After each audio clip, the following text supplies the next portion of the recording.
দেশের ভেতরে কোন কোন মহল ষড়যন্ত্রের চেষ্টা করছে।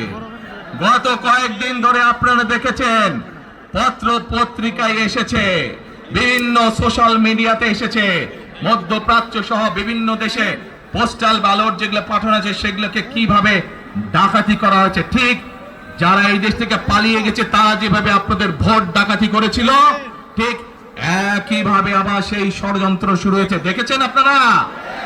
প্রিয় ভাই বোনেরা, সেই ষড়যন্ত্রের বিরুদ্ধে সজাগ থাকতে হবে।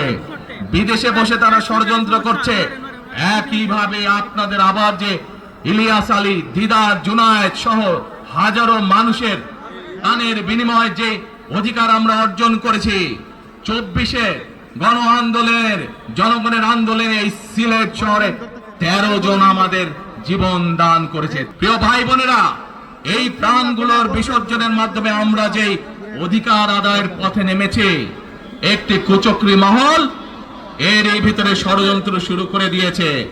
দেশের ভেতরেও তাদের ষড়যন্ত্র থেমে নেই, কিন্তু এই বাংলাদেশের জনগণ প্রমাণ করে দিয়েছে যে বাংলাদেশের জনগণ ঐক্যবদ্ধ থাকলে, ঐক্যবদ্ধভাবে নেমে আসলে যে কোনো ষড়যন্ত্রকে বাংলাদেশের মানুষ প্রতিহত করতে পারে।